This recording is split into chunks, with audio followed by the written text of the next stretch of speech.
حدیثین پر عمل ہو تو برکت ہو جائے گی. اسی طرح سلف صالحین کی اتباع ہو تو برکت ہو جائے گی. تو حصول برکات کے لیے گویا کہ مصنف ایسا کریں. باقی شرط عظیم نے آپ نے پڑھا ہے کہ حدیثین پر جو اعتراض ہوتا ہے کہ بھائی یہ تو قابل عمل نہیں ہے، اس کا جواب آپ نے وہاں پر شرط عظیم میں پڑھا کہ ابتدا سے مراد بسم اللہ کی حدیث میں ابتدائے حقیقی ہے اور حمد میں اضافی یا عرفی. تو وہ جوابات آپ نے وہاں پر شرط عظیم میں پڑھے.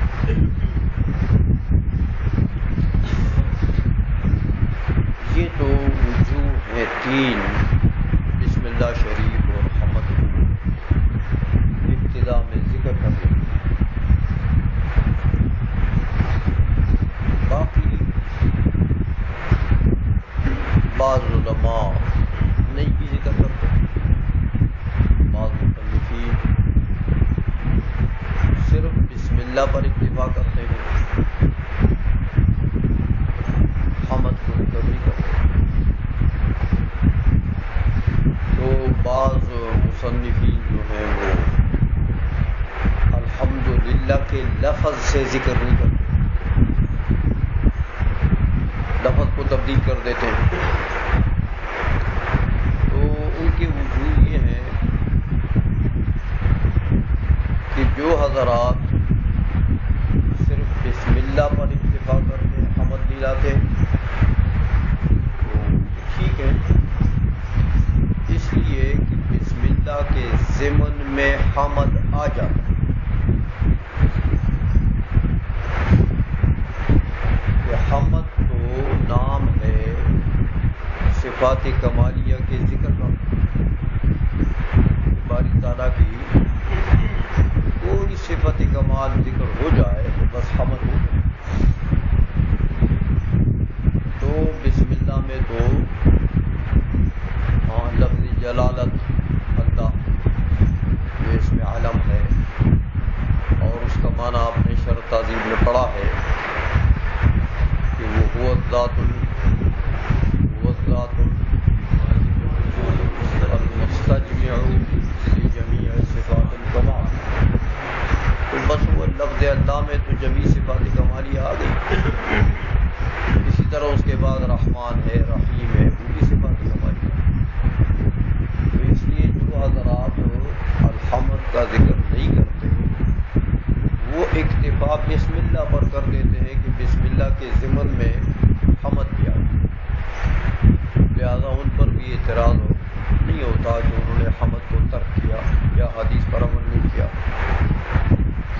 یا قرآن کے اتباع نہیں کیا ضمنی طور پر. اور اس کی وجہ یہ ہے کہ اتباع کی بھی دو قسمیں ہیں، ضمنی ہو یا صریحی ہو. تو صریحی اتباع نہیں کیا، ضمنی تو کیا. اسی طرح حدیث میں جو ابتدا ہے وہ ابتدا کوئی خاص نوع کے نوع ابتدا کے ساتھ مقید نہیں ہے کہ ابتدا بالحمد ہو کتابتاً، ایسا تو کوئی لفظ نہیں ہو. ابتدا بالحمد ہو تلفظاً، ایسا بھی کوئی. اس لیے عام ہے حدیث میں جو ذکر ہے، آپ نے علم بلاغت میں قانون پڑھا ہے کہ حذف متعلق دلیل عموم ہے. تو یہاں ابتدا کے ساتھ کوئی متعلق نہیں ہے، نہ کتابتاً ہے نہ تلفظاً، اس لیے وہ اپنے عموم پر. لہذا کسی نے کتابتاً کر دیا، جیسے علامہ بہاری نے کر دیا، اچھی بات ہے.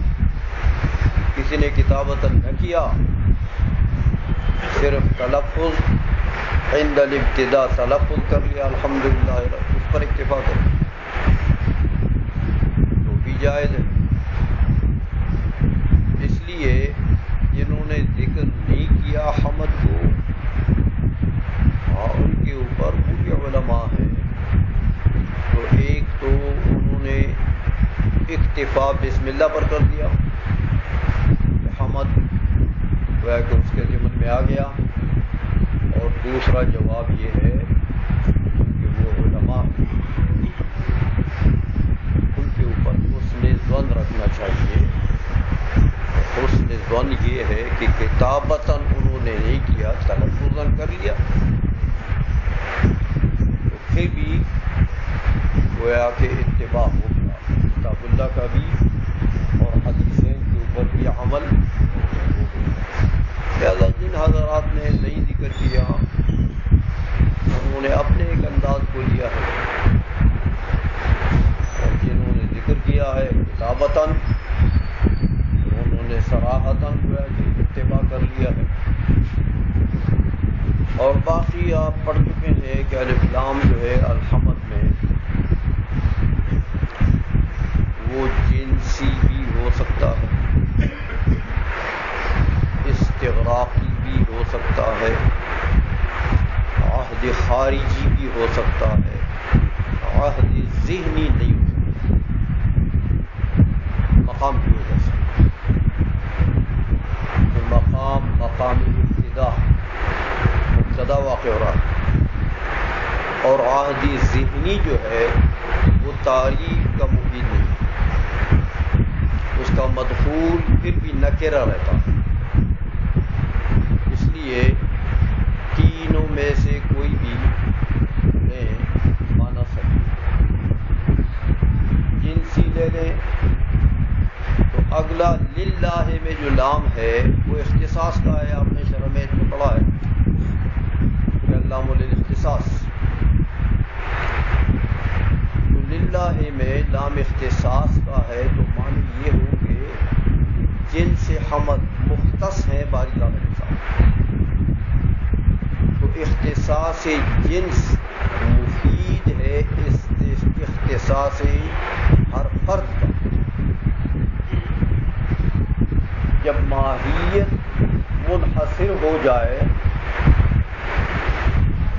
کسی دوسری چیز میں تو اس کے جمعی افراد منحصر ہو جاتے ہیں، کیونکہ کوئی فرد بھی اگر باہر ہو تو اس فرد کے ضمن میں ماہیت ہوتی ہے، تو پھر تو جنس ماہیت منحصر نہ ہو۔ اس لیے جنس مختص ہو گیا جنس حمد، اس کے معنی یہ کہ اس کے جمعی افراد مختص ہو گئے، لہذا جنس اور استغراق دونوں کا معال ایک ہوتا ہے۔ معالن ویسے لفظاً فرق ہے، لفظاً آپ ترجمہ کریں گے تو ماہیت حمد جنس حمد مختص ہے ذات باری تعالیٰ کے ساتھ، استغراق لوگے تو جمعی افراد حمد، یہ الفاظ میں فرق ہے، جمعی افراد حمد مختص ہے باری تعالیٰ کے ساتھ، یہ لفظی فرق ہے معال دونوں کا۔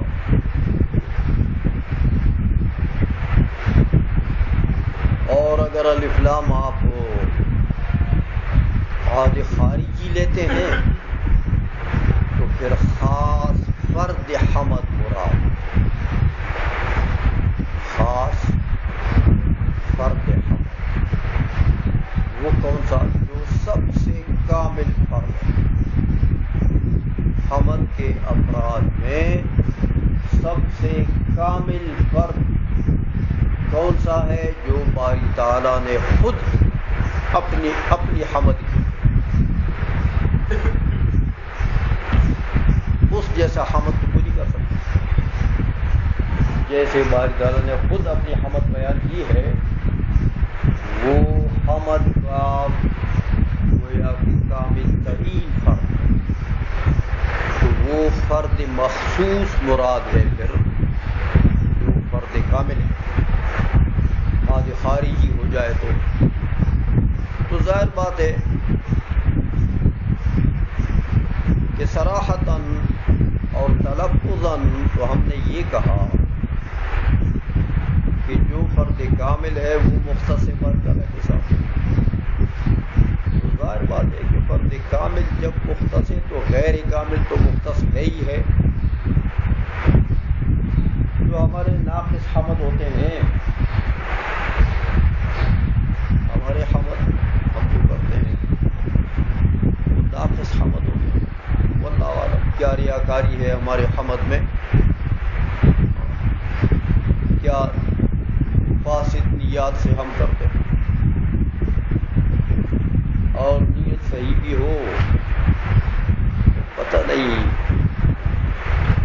کہ کتنے نقائص ہمارے حمد میں، جیسے ہمارے عبادات میں کئی نقائص ہوتی ہیں، تو یہ حمد بھی ایک عبادت ہے، اس میں بھی کئی نقائص کا احتمال ہے۔ اللہ توفیق اخلاص عطا فرمائے۔ تو بہرحال الحمد میں اگر الف لام ان تینوں میں سے کوئی بھی ہو مقام کے لائق، حمد آپ نے پڑھا ہے شرح تعظیم میں تفصیل کے ساتھ، حمد باری تعالیٰ کی حمد اظہار صفات کمالیہ کا نام، اب وہ اظہار صفات کمالیہ جو ہے وہ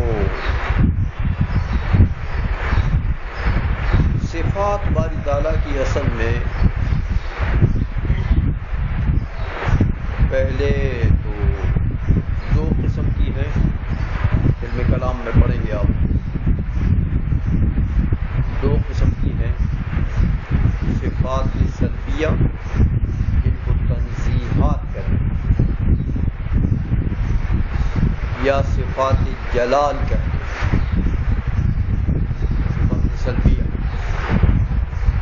کہ باری تعالیٰ لیس بجوہر لیس بعرض لیس بجسم وغیرہ وغیرہ جو عیوب ہیں، لیس بکاذب،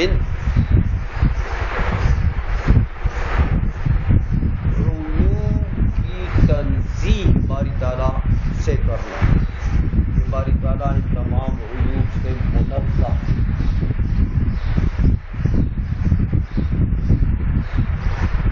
یہ واجب ہے ایمان کے لیے، یہ واجبات میں سے ہے کہ باری تعالیٰ کو تمام عیوب سے منزہ مانا جائے تک. تو سلب کذب باری تعالیٰ سے واجب،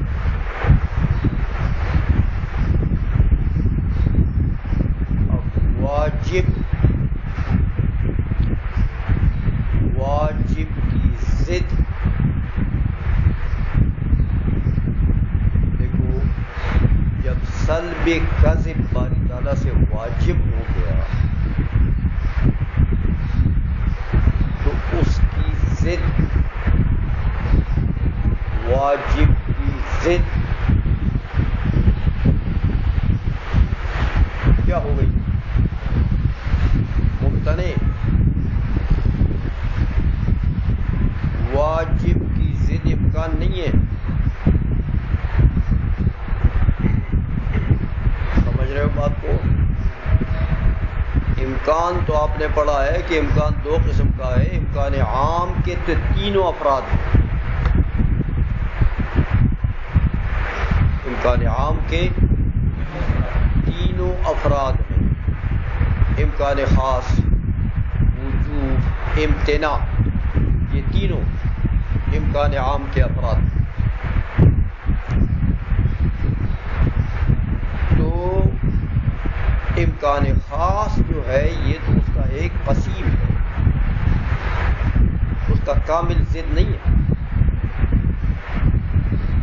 واجب، جو چیز واجب ہے تو اس کی ضد ممتنع ہوگی. تو جب سلب کذب واجب ہے تو ثبوت کذب کیا ہوا؟ ممتنع، ممکن نہیں ہے. جیسے ناسمجھ لوگوں نے لکھا ہے کہ باری تعالیٰ کے لیے کذب ممکن ہے، ممکن نہیں ہے. ورنہ کذب ممکن ہو جائے تو دیکھو ثبوت کذب ممکن ہو جائے تو سلب کذب کیا ہوگا؟ پھر واجب ہو جائے گا. حالانکہ سلب کذب عیب ہے، کذب عیب ہے اور جمیع عیوب سے تنزیہ واجب ہے ایمان کے لیے. تو یہ اس قسم کی جو صفات ہوتی ہیں باری تعالیٰ کی، یہ صفات سلبیہ کہلاتی ہیں، یا صفات جلال یا تنزیہات. کلام میں پڑھیں گے آپ، یہ سارے نام آئے. دوسری قسم کی صفات باری تعالیٰ کی ہیں صفات ثبوتیہ. اب صفات ثبوتیہ کی پھر دو قسم ہیں.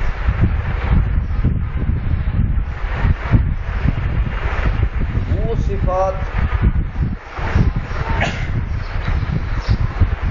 جو اضافت،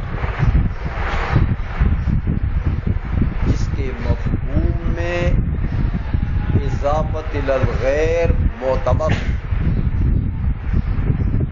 جو اضافت ثبوتیہ جو اضافت. اور ایک قسم کی صفات ثبوتیہ وہ ہیں جن کے نہ مفہوم میں نہ تحقق میں غیر معتبر ہے.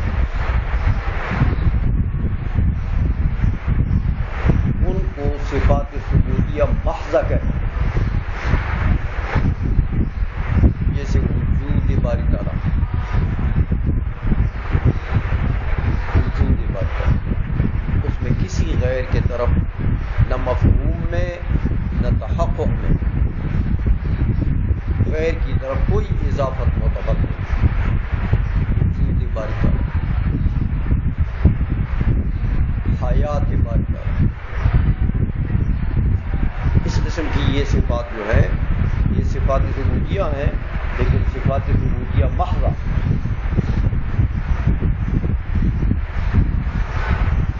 اور کچھ صفات ثبوتیہ ہیں باری تعالیٰ کی جو صفات ثبوتیہ ذوات و اضافت، جیسے باری تعالیٰ کا علم۔ اب دیکھو علم تو باری تعالیٰ کا صفت کمال ہے اور صفت ثبوتی ہے، لیکن علم کے لیے معلوم نہیں چاہیے، علم بدون معلوم ہو سکتا ہے، معلوم کی طرف اضافت وہاں معتبر، اسی طرح قدرت باری تعالیٰ کی صفت ثبوتی ہے لیکن ذات و اضافت، کیونکہ قدرت کے لیے مقدور چاہیے، اس لیے اس کے مفہوم میں تحقق میں نہیں، اس کے مفہوم میں گویا کہ غیر کی طرف اضافت معتبر، سمع ہے، بصر ہے، دیکھو سمع کے لیے مسموع چاہیے، باری تعالیٰ سمیع ہے لیکن مسموع ہونا چاہیے، بصیر ہے، مبصر ہونا چاہیے، سمجھ رہے ہو بات کو؟ تو یہ صفت ارادہ باری تعالیٰ کی صفت ہے، صفت ثبوتی ہے، ارادہ کہو یا مشیت کہو، شرقائد میں پڑھو گے دونوں سے ایک مراد ہے، تو ارادہ کے لیے مراد چاہیے، مرید تو باری تعالیٰ ہو گیا، تو مراد چاہیے جس کے ساتھ ارادے کا تعلق ہو، تو یہ صفات سبعہ جو ہیں یا ثمانیہ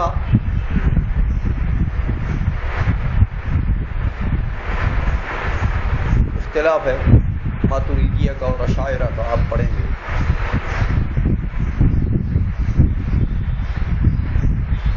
کہ ماتریدیہ کہتے ہیں کہ ایک تکوین بھی ہے، تکوین، اور اشاعرہ تکوین کو نہیں مانتے ہیں، تو وہ وہاں علم کلام میں آ جائے گا آپ کے۔ تو یہ 7 صفات ہیں یا 8، یہ صفات ثبوتیہ ذات و اضافت ہے، تو بڑی بڑی قسمیں باری تعالیٰ کی صفات کی یہ 3 ہیں، تنزیہات اور صفات ثبوتیہ کی 2 قسمیں، باقی تفصیل انشاءاللہ علم کلام میں آئے گی۔ اسی طرح حمد جو ہے یہ بھی باری تعالیٰ کی صفات ثبوتیہ میں سے ہے، کیونکہ اظہار صفات کمالیہ، وہ صفات کمالیہ میں صفات ثبوتیہ بھی آ گئے اور صفات ثبوتیہ محضہ بھی آ گئے، ذات و اضافت بھی آ گئے، تمام صفات کمالیہ ہیں، تو حمد کا جو لفظ ہے یہ سب پر مشتمل ہے۔ باقی حمد مصدر آپ نے پڑھا، اعتراض ہوتا ہے یہاں پر کہ مصادر کی اعتباریات ہوتے ہیں، زائد وغیرہ میں آپ پڑھیں گے کہ مصادر اعتباریات یہ نفس الامری چیزیں نہیں، حمد ستودن، حمد کس کو کہتے ہیں؟ ستودن،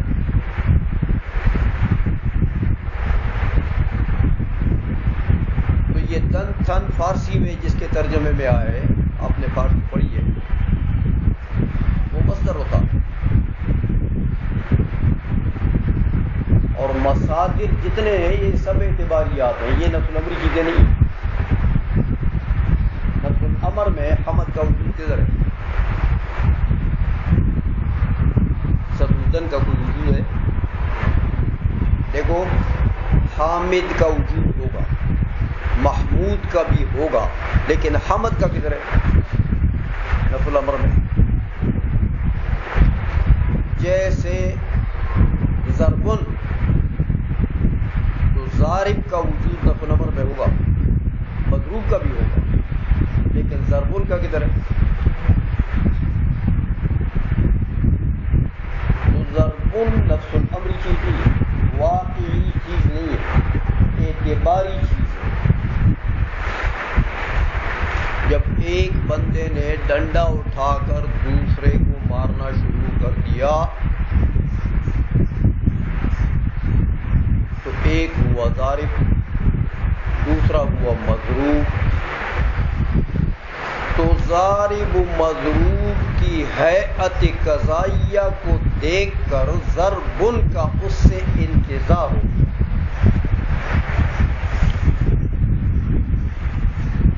سمجھ رہے ہو بات کو؟ تو ضربن کیا چیز ہو گئی؟ انتزاعی چیز۔ معتبر نے اس کا اعتبار کر لیا بس، ورنہ نفس الامر ضربن ہے۔ یہ سمجھانے کے لیے میں نے آپ کو بتا دیا کہ مصادر انتزاعی چیزیں ہیں، اعتباری چیزیں ہیں، یہ نفس الامری چیزیں۔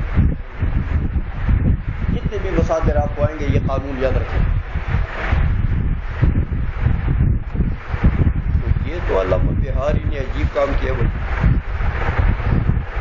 باری تعالیٰ کی ذات بابرکات تو بہت عالی متعالی ہے، اور انہوں نے حمد بل اعتباری کر دیا، یہ اس کے لائق شان ہے۔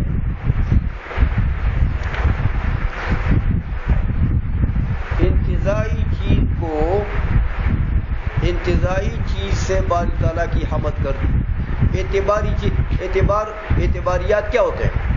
معتبر اعتبار کریں تو ہے، نہیں کریں تو نہیں ہے۔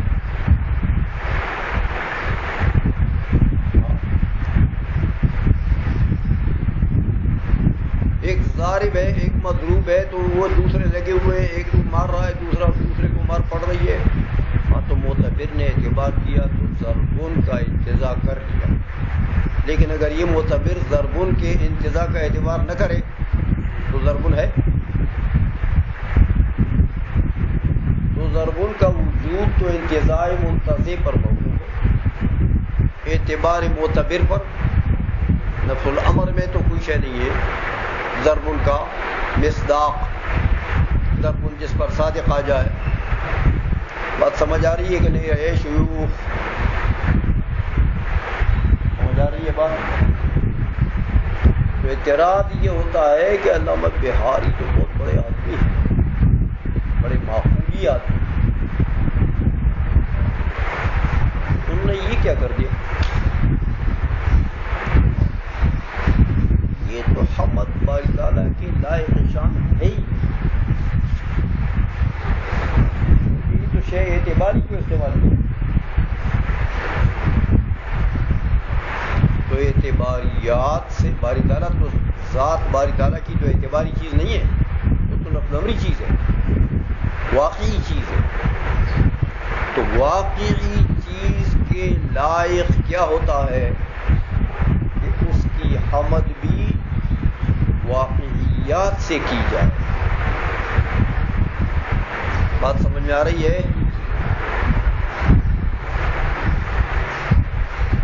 اب تھوڑی دیر بعد آتے تو اچھا ہوتا، سبق تو کم از کم ختم ہو جاتا نا، تو آپ کو فائدہ ہو جاتا۔ ٹائم سے 10 منٹ پہلے یہاں بیٹھا کرو۔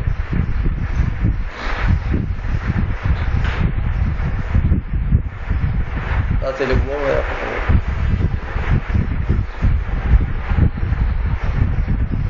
سمجھ آ گئی ہے؟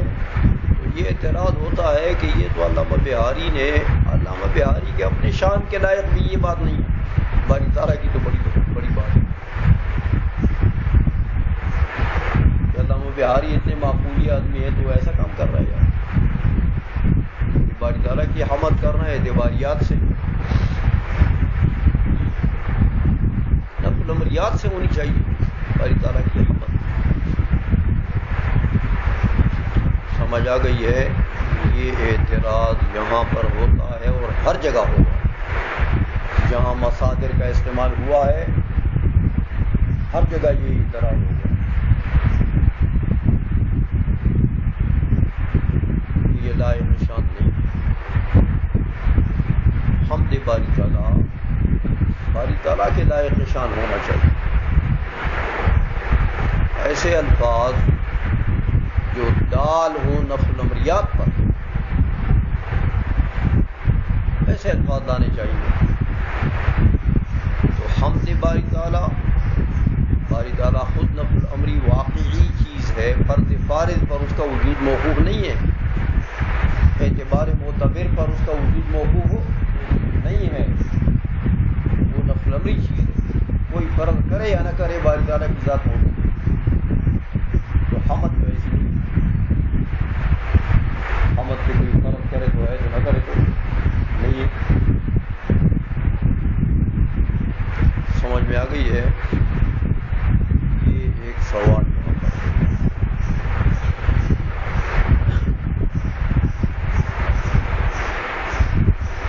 اس کا جواب یہ ہے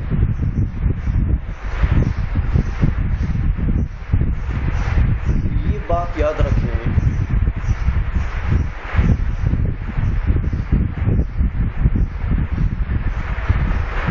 کہ جو ذات موصوفہ نفل الامری ہو، جو ذات موصوفہ نفل الامری ہو، اس کی صفات ثبوتیہ بھی نفس الامری ہوا کرتی، صفات ثبوتیہ سلبیہ نہیں، سلبیات میں انتزاع بھی جائے ہوتا۔ جو ذات نفس الامری ہو، ذات موصوفہ نفس الامری ہو، واقعی ہو، اس کی صفات ثبوتیہ بھی نفس الامری ہوا کرتی۔ دیکھو باری تعالیٰ کا علم کیا ہے؟ نفس الامر میں ثابت صفت ہے، ایسا نہیں ہے کہ کوئی اعتبار معتبر پر موقوف ہے، ہاں کہ کوئی اعتبار کرے کہ باری تعالیٰ عالم ہے تو بس عالم ہے، اور اعتبار نہ کرے کہ ہاں تو بس نہیں ہے، ایسا۔ اسی طرح باری تعالیٰ کی قدرت، سمع، بصر، مشیت، کلام، ارادہ، یہ سب صفات ثبوتیہ ہیں، یا باری تعالیٰ کی حیات، وجود، تو یہ تمام صفات ثبوتیہ ہیں۔ تو موصوف اگر نفس الامری ہو تو اس کی صفات ثبوتیہ بھی نفس الامری ہوا کرتا ہے۔ یہ قاعدہ سمجھ، ایسا نہیں ہو سکتا کہ صفات ثبوتیہ میں کوئی انتزاعی ہو، سلبیہ میں ہو سکتا ہے، میں نے آپ کو پہلے بتا دیا، لیکن صفات ثبوتیہ میں انتزاعی یا اعتباری نہیں ہوگا، موصوف اگر نفل امری ہے تو۔ اور اس کی تفصیل آپ علم کلام میں پڑھیں گے۔ اس لیے اس قاعدے کو سمجھنے کے بعد اب الحمد کا لفظ آ گیا، یا کوئی بھی مصدر آ جائے، مصدر آ گیا تو ایک ہے مصدر کی ذات، ایک ہے مصدر کا مصداق۔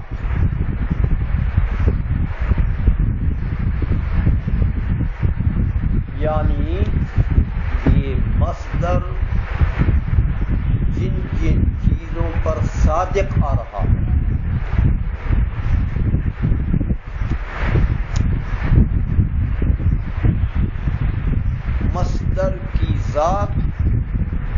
کہ انتزاعی. تو انتزاعیت حکم ہے کس کا؟ مصدر کی ذات کا. تو جتنے بھی مصادر ہیں ان کی ذوات کا کیا حکم ہے؟ انتزاعی. لیکن ضرور نہیں ہے کہ مصداقات بھی انتزاعیات ہیں. مصدر جن کے اوپر صادق آ رہا ہے نفس الامر میں، ضرور نہیں ہے کہ وہ بھی انتزاعی. ہو سکتا ہے تعبیر، مصدر تو تعبیر ہے نا میاں، لفظ ہے. مصادر کیا ہوتے ہیں؟ الفاظ ہوتے ہیں. ما یتلفظ به الانسان، زبان پر جاری ہوتے ہیں نا، لفظ ہوتے ہیں. تو مصادر یہ از قبیل الفاظ ہیں. تو ان کی ذات ہو سکتا ہے کہ اعتبار اعتبار معتبر پر موقوف ہو. معتبر اعتبار کرے تو ہے، نہ کرے تو نہیں ہے. لیکن مصداق کے لیے یہ قانون نہیں ہے کہ مصدر جن جن چیزوں پر صادق آ رہا ہو وہ بھی انتزاعیات ہوں. ایسا سمجھ آ گئی ہے؟ اس لیے حمد کی ذات کے متعلق تو یہ اعتراض آپ کا ٹھیک ہے کہ انتزاعیات سے حمد ہو گیا، لیکن مقصود تو مدلول ہے میاں. حمد کا لفظ کیا بہاری کا یہ مقصد ہے کہ الحمد کا لفظ یہ للہ ہے، اس کا اختصاص ہے، یہ مقصد ہے. حمد کا لفظ للہ ہے، یہ مختص بر کر یہ ترجمہ ہے. جب یہ نہیں ہے تو پتہ لگا کہ لفظ کا حکم الگ ہے، مدلول کا حکم الگ ہے. مدلول کیا چیز ہے؟ وہ صفات ثبوتیہ. سمجھ میں آ رہی ہے؟ وہ تو نفس الامری ہے نہیں، کیونکہ موصوف نفس الامری ہے تو اس کے صفات ثبوتیہ بھی امری ہو. لہذا یہ اعتراض صحیح نہیں ہے کہ یہ حمد سے اور حمد سے تعریف ہو گئی ہے اور یہ تو لائق اشارت نہیں ہے، کیونکہ یہ تو انتزاعی چیز ہے. انتزاعی اس کا لفظ ہے، اس کا مصداق نہیں ہے. سمجھ میں آ گئی ہے بات؟ ہو یہ اعتراض ہر جگہ ہوگا جہاں مصادر کا استعمال ہوا ہے باری تعالیٰ کی صفات میں، ہر جگہ یہی اعتراض ہوگا، اس کا یہی جواب ہے. یاد رکھیں، بہت سی جگہ آپ کو کام آئے. یہ تو ہوئی بات الحمد للہ. نام اختصاص کے لیے آپ نے پڑھا ہے، حقیقی معنی لام کا وہی اختصاص ہی ہے.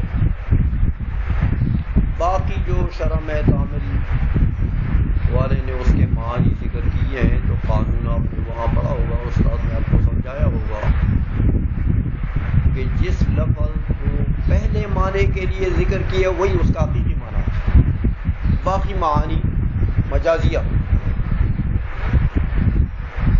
جیسے آپ کہتے ہیں الباء للالصاق، تو الصاق اس کا حقیقی معنی.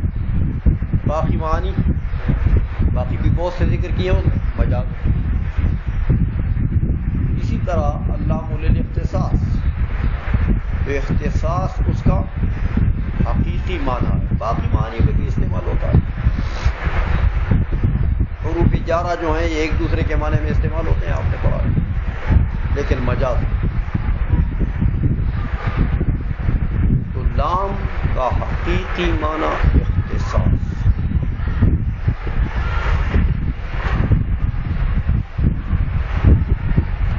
اب باری تعالیٰ کی ترجمہ یہ ہوا کہ باری تعالیٰ کی جمیع صفات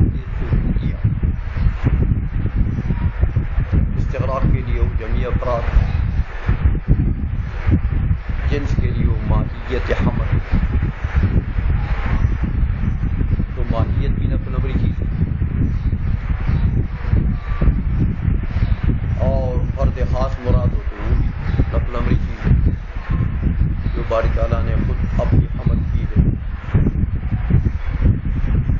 اس کا اختصاص ہے باری تعالیٰ کی ذات کے ساتھ، لفظ جلالت کے ساتھ نہیں، الفاظ کی بات نہیں ہو رہی،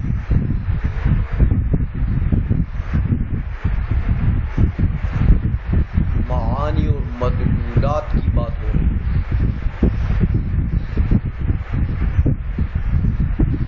ذات باری تعالیٰ کے ساتھ خاص ہے، جو ذات باری تعالیٰ مدلول ہے لفظ جلالت کا، لفظ اللہ کا، اس مدلول کے ساتھ یہ ماہیت حمد یا جمعی افراد یا فرد خاص ذات باری تعالیٰ کے ساتھ خاص، کیونکہ یہ صفات ذات کے لیے ہیں، یہ صفات لفظ کے لیے نہیں۔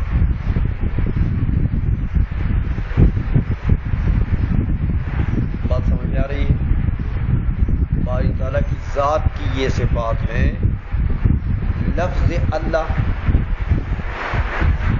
لفظ جلالت، یہ تو دال ہے میاں،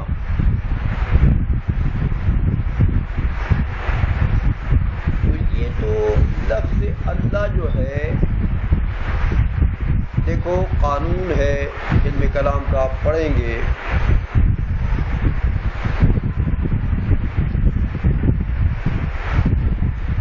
کہ تلفظ یہ انسان کی صفت ہے، تلفظ باللفظ یہ کیا ہے؟ انسان کی صفت ہے، انسان زبان ہلاتا ہے، مخارج سے ٹکراتی ہے، لفظ نکلتا ہے، اور اگر انسان زبان نہ ہلائے، مخارج سے نہ ٹکرائے تو لفظ ہوگا، تو یہ انسان کی صفت ہے۔ لفظ جو ہے یہ ما یتلفظ بالانسان، تو ما ایک انسان کا تلفظ ہے، ایک اس تلفظ سے جو شے حاصل ہو گئی وہ ما، وہ لفظ ہے، تلفظ سے کیا حاصل ہوا؟ لفظ، تو لفظ جو ہے کسب انسانی سے حاصل ہوا نا، تو کسب انسانی سے جو چیز موجود ہو جائے وہ حادث ہوتی کہ قدیم؟ لفظ حادث، سمجھ رہے ہیں بات؟ اسی لیے علماء لکھتے ہیں کہ اللفظ بالقرآن حادث والملفوظ قدیم، علم کلام میں پڑھیں گے آپ تلاوت کرتے ہیں نا، تو تلاوت میں جو الفاظ بنتے ہیں وہ آپ کے کسب سے وہ الفاظ پیدا ہوئے، جب آپ نے تلاوت نہیں کی تھی تو وہ الفاظ پیدا ہوئے تھے،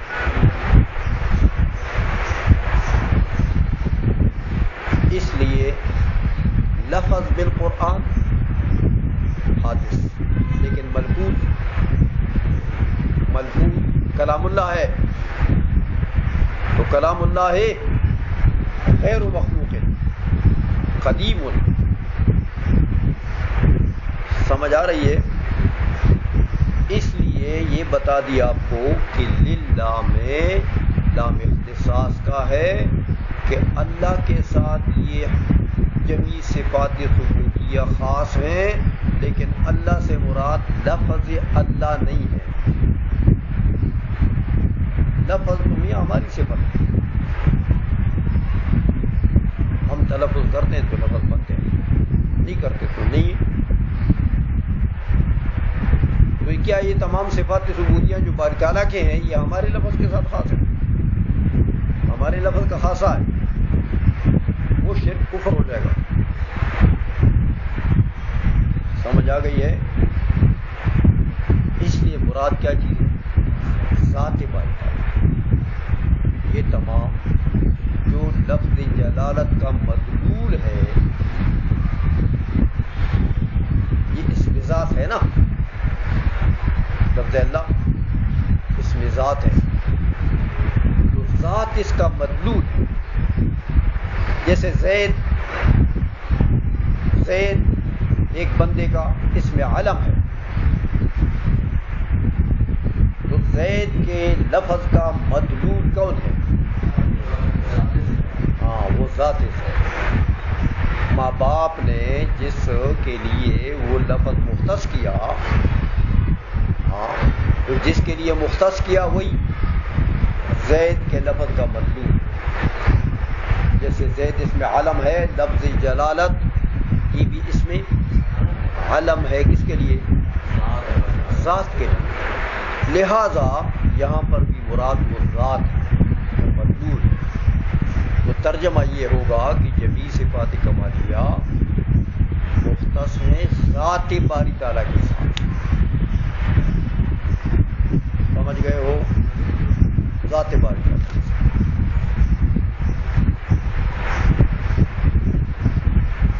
اب یہ لفظ جلالت کو علامہ بہاری رحمۃ اللہ علیہ نے خطبے میں موصوف بنایا،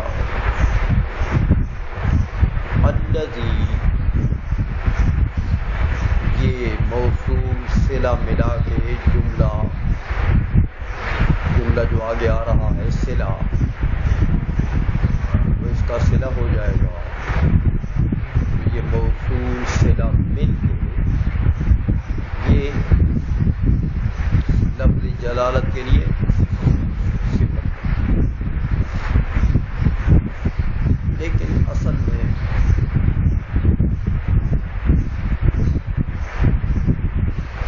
صفت لائی جاتی ہے میاں کسی معنی زائد پر دلالت کے لیے۔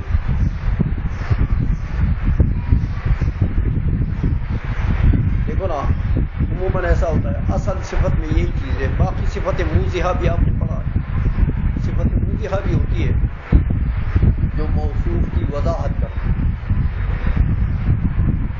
لیکن صفت موضحہ آ جائے وہ بھی صفت ہے، لیکن اصل صفات میں کیا ہے؟ موضحہ نہیں۔ اصل صفات میں موصوف اور صفت میں تغایر ہے، تو جو مغایرت آ جائے پھر موضحہ نہیں ہوتی، اس لیے صفت ایک معنی زائد پر دال ہوتی ہے۔ معنی زائد جو موصوف کے اندر سے سمجھ نہیں آتا، ایک معنی زائد ہوتا، اور یہاں بھی ایسا ہے، دیکھیں نزل الآیات، لفظ اللہ سے تنزیل آیات کا ظہور ہوتا ہے، نہیں ہوتا نا۔ لفظ جلالت جو ہے ضرور ہے کہ اس نے آیات اتاری ہوں، نہیں ہے نا۔ اس لیے بطور صفت علامہ بہاری نے اس چیز کا ذکر کیا، صفت بنایا کہ باری تعالیٰ کی صفات میں یہ ایک صفت ہے کہ وہ منزل آیات ہے، منزل آیات ہے، نزل الآیات۔ اب آپ نے پڑھا ہے کہ انزال و تنزیل میں فرق، انزل بھی قرآن میں آیا ہے اور نزل بھی آیا ہے، لیکن دونوں میں فرق۔ انزل جہاں آیا، انزال کہتے ہیں ہاں اوپر سے نیچے کسی چیز کو دفعتن لے آنا، مجموعتن لے آنا،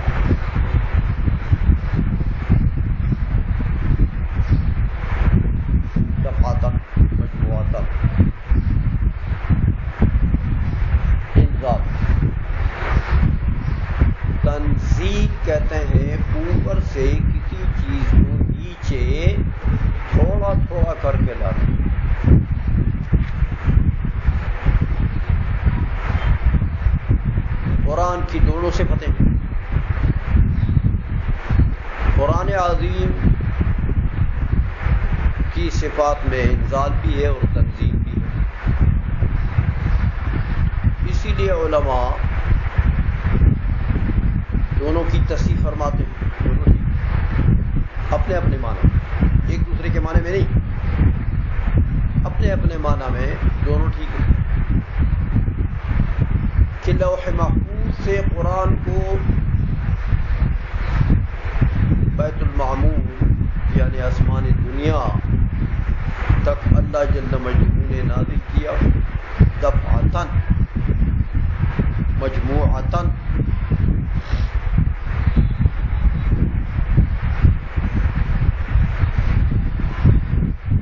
یہ جو فرمایا کہ انا انزلناہ فی لیلۃ القدر، وہاں انزال ہے نا، تو لیلۃ القدر میں کون سا نزول ہے؟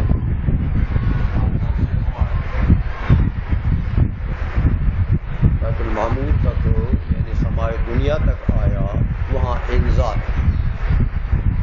لیلۃ القدر میں یہ باقی بہت سی جگہوں میں تنزیل نزل کا لفظ ہے. تو تنزیل اپنے معنی میں بھی ٹھیک ہے کہ قرآن کریم کو تھوڑا تھوڑا بھی بقدر حاجت تھوڑی تھوڑی آیات بھی نازل کی ہے بار تعالیٰ نے. 23 سال میں حضور کے سینہ اقدس پر آسمان دنیا سے جبریل امین لاتے رہے. اور بقدر ضرور مثلا جتنا سوال ہوا کسی صحابی نے یا وافدین میں سے کسی نے سوال کیا تو اس کا جواب جتنی آیات سے پورا ہو رہا ہے اتنی آیات نازل ہو. تو یہ اس کو کہتے ہیں نزول نجمن نجمن، تھوڑا تھوڑا.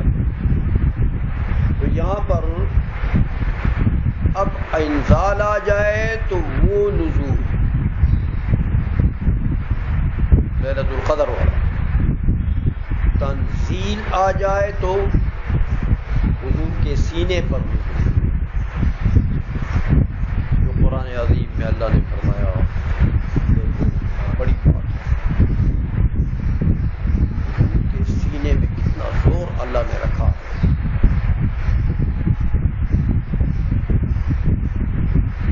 ایک جگہ تو فرمایا لو انزلنا هذا القرآن على جبل، پہاڑ نہیں، یہ زور نہیں ہے کہ قرآن کو برداشت کر سکے.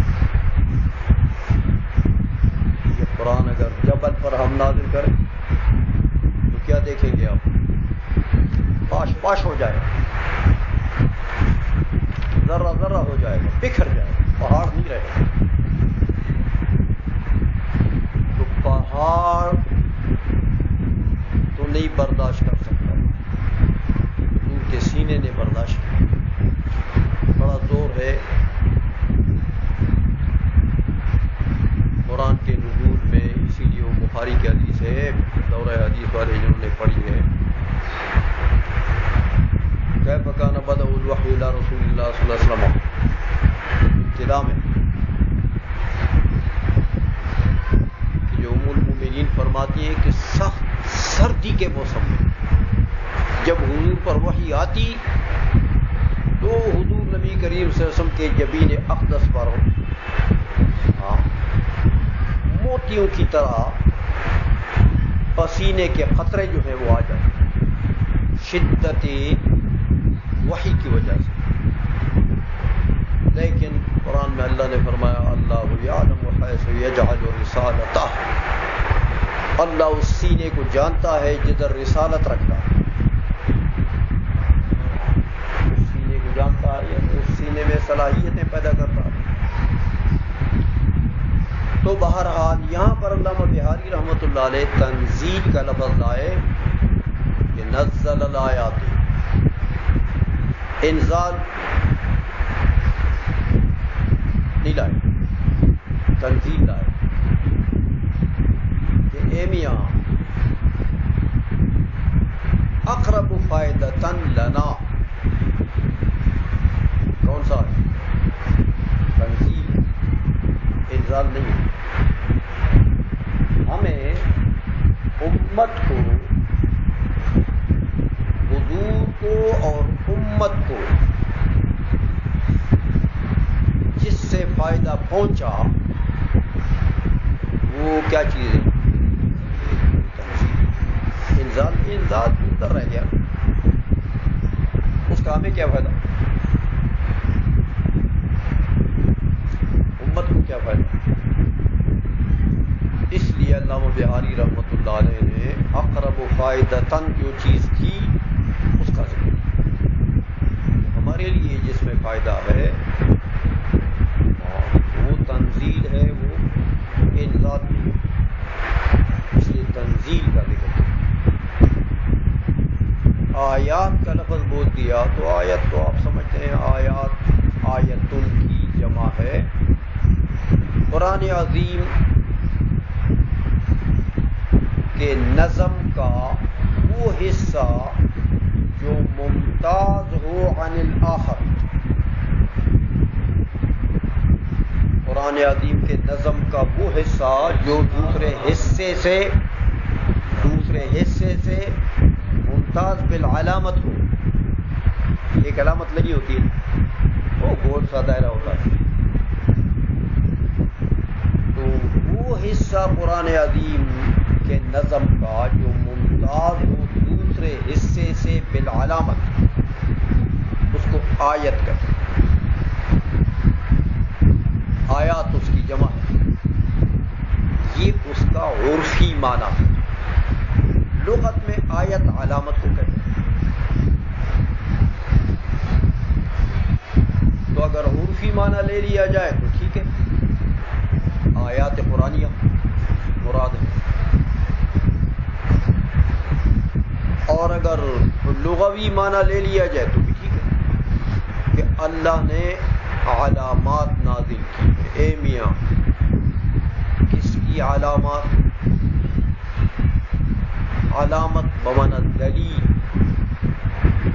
دلیل علامت ہوتی ہے نا مدعا کے لیے، تو اللہ جل مجدہ نے دلائل اتارے۔ کس کے دلائل؟ اپنے وجود کے دلائل۔ باری تعالیٰ نے اگر لغوی معنی لے لیا جائے آیات کا تو ٹھیک کہ باری تعالیٰ نے اپنے وجود کے دلائل اتارے۔ وفی کل شیء لہ آیۃ تدل علی انہ واحد، ہر شے کو دیکھیں، ممکنات جتنی بھی ہیں، موجودات، وفی کل شیء لہ آیۃ۔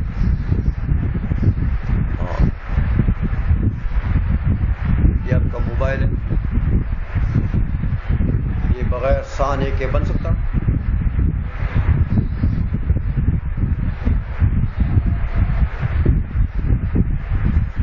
بڑا ہی یہ دروازہ بنایا، یہ دروازہ بغیر سانے کے بن سکتا ہے؟ میاں اتنا بڑا عالم، یہ بغیر سانے کے کیسے بنے؟ زمیندار کی ایک دران کی بغیر سانے کے بن سکتی؟ وہ بزرگ نے فرمایا نا کہ البعرۃ تدل علی البعید، آپ کو راستے میں اگر مینگنی مل جائے، او اونٹ، تو آپ سمجھے کہ یار یہاں سے اونٹ گزرا ہے، یہ مینگنی تو بغیر اونٹ کے آنچڑیوں کے نہیں بن سکتی ہے۔ فالعالم الکبیر العالی کیف لا يدل علی الخبیر العلیم، یہ اتنا بڑا عالم اور کائنات جو ہے یہ ایک عالم خبیر پر کیسے دلالت نہیں کرے گا؟ تو یہ آیات کا اگر لغوی معنی لے لیا جائے تو پھر یہ مراد کہ اللہ نے اتاری ہیں دلائل اپنی قدرت کے، اپنے علم کے، اپنے وجود کے دلائل باری تعالیٰ نے پیدا کیے. تو پوری کائنات مراد ہے آیات سے کہ کائنات مصنوع ہے، ہر مصنوع صانع پر دال، اپنے صانع پر دال. نزل الآیات،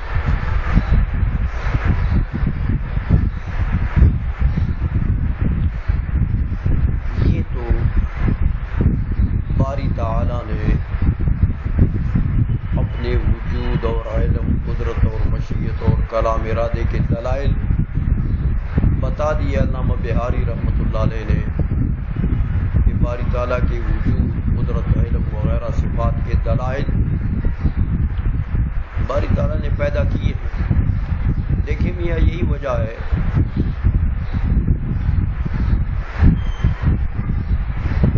کہ جہل باللہ عذر نہیں،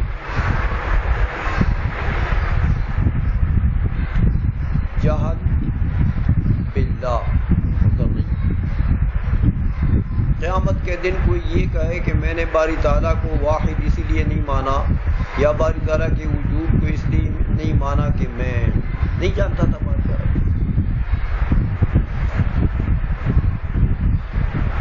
یہ عذر نہیں.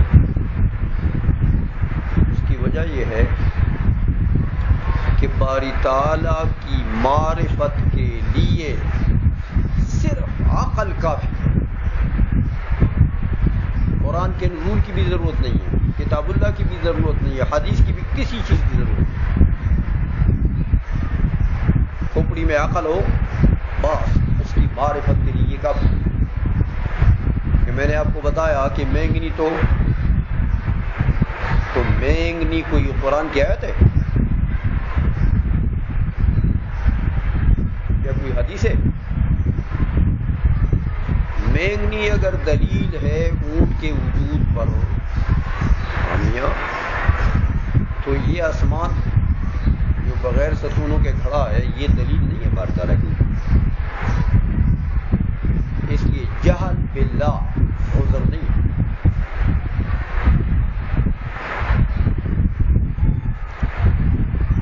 سمجھ آ گئی ہے؟ تو اس لیے کہ اس کا تعلق باری تعالیٰ کی ذات سے ہے. علامہ بہاری نے اس کا پہلے ذکر کیا، اور الذی موصول لا کر نزل الآیات کو اس کے لیے صلہ بنایا، صلہ موصول مل کے لفظ جلالت کے لیے یہ صفت ہو گئی.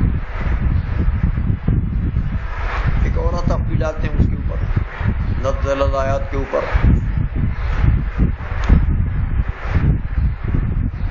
وَأَرْسَلَ الْبَيِّنَاتِ، کتنا حذف کر جاؤ گے؟ کیا خیال ہے؟ آگے پڑھیں؟ ہاں ختم ہو جائے گا، کافی ہے.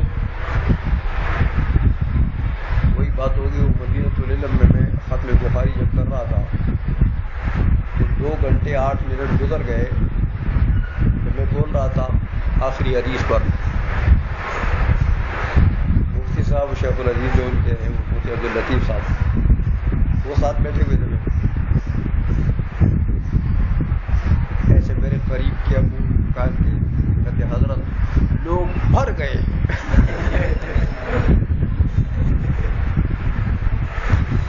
میں نے کہا چلو بھر گئے.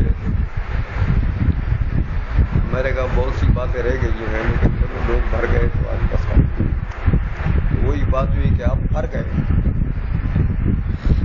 ہاں تو اتنا ہضم کر لیں. ہاں مانے یہ کہ یاد کر لیں. ختم کرنے کا مطلب یہ نہیں کہ برادی کی طرح گرا دیں.